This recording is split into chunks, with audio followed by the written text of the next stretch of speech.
I'm your host, Mika, and you are listening to Practical Alignment.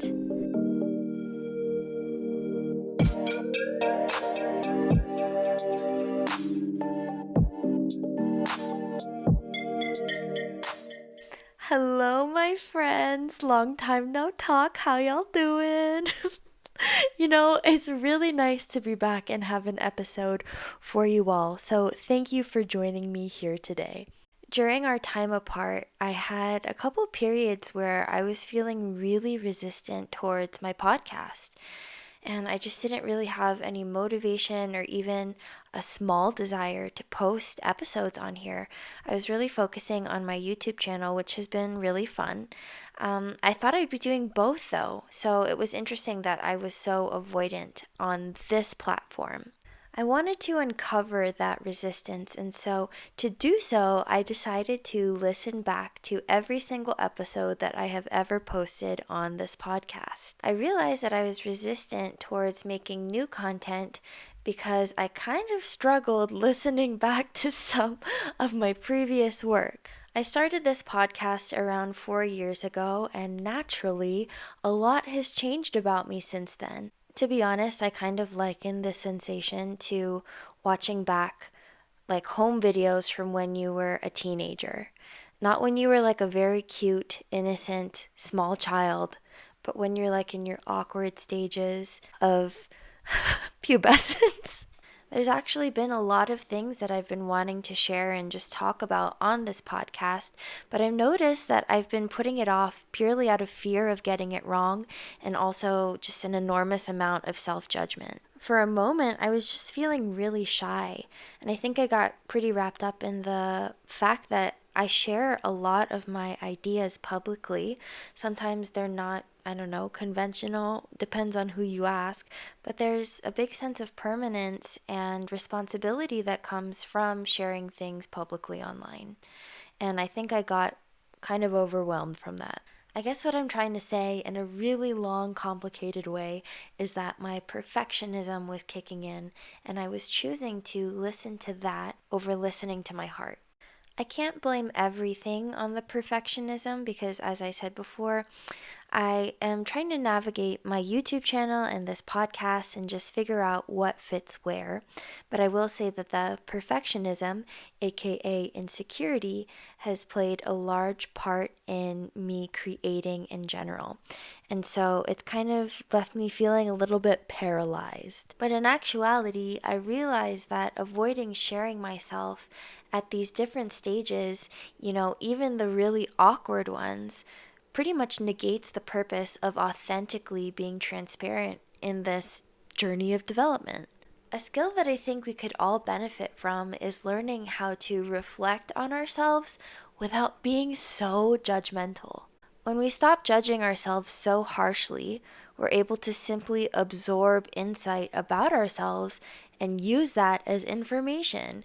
And that information is wisdom and power. When we're able to view ourselves with neutrality and not be in resistance to ourselves and not be so judgmental, we're able to absorb that information and wisdom about ourselves so that we can adjust and react accordingly, so that we can make little tweaks and improvements and do things differently in order to support how we're showing up. If in a few years' time I listen back to this very episode and I don't resonate with it, that's okay. What an honor, honestly, it would be to have the privilege of aging and being flexible throughout our lives and being willing to change and grow and evolve and to bend and to flow and to not be rigid.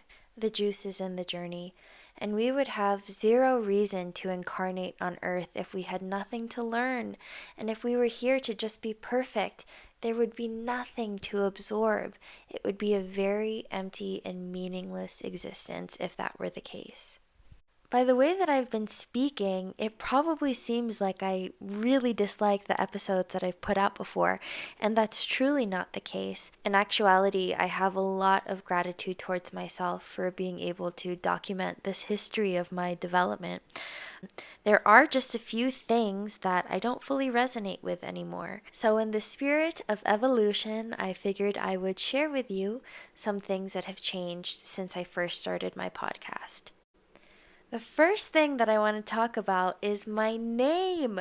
If you've been here for a while, you may have noticed that in my early episodes I introduced myself as Katrina, while now I call myself Mika. So allow me to explain. My names have always been Katrina and Mika. When I was in the womb, my parents wanted to keep my gender a surprise. If I were a boy, I would have been named Mikkel and Katrina for a girl.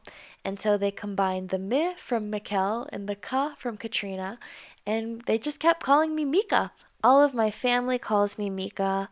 All of my friends that I meet outside of professional settings and school settings call me Mika because it's what I naturally feel like introducing myself to people as. There's always been like a little bit of confusion when my worlds would collide and my classmates would meet my family and I had to explain my name.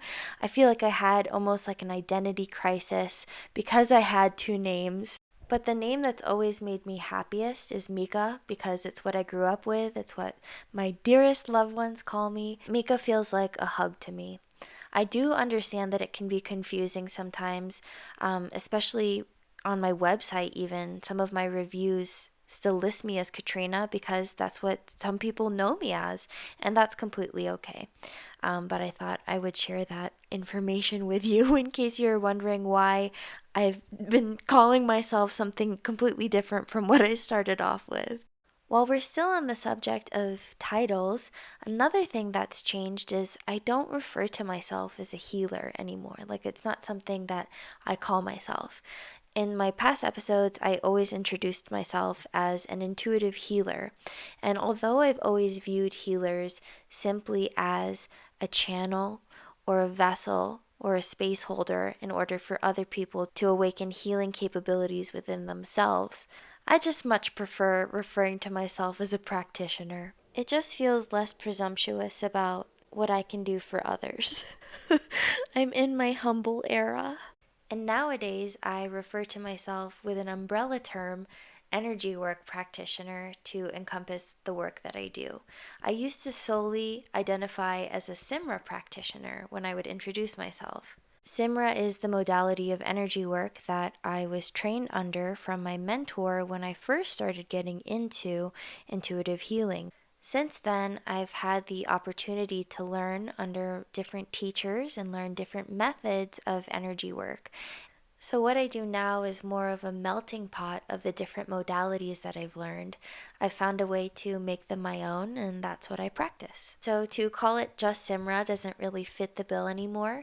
However, energy work is pretty encompassing. So, I'm an energy work practitioner. Another thing that's different, in my old intros, my tagline for this podcast was all things metaphysical, mindset, and manifestation. And I focused a lot around manifestation because it's a really hot topic.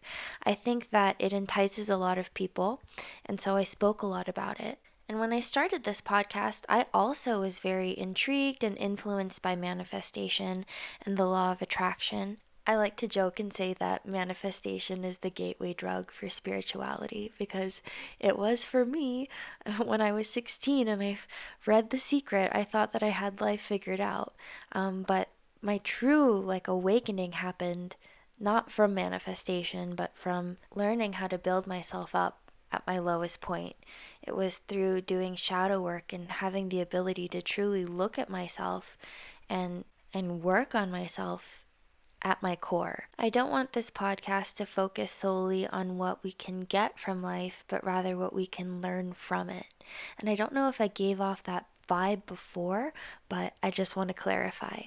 Not to say that I won't be talking about manifestation in the future, because I do think it's incredible and it's intriguing still, and it's a wonderful, skill to have and to know about, but I just don't think that it's a pillar of this podcast any longer. At least not in the conventional sense, because whether we're conscious of it or not, we're always consistently manifesting.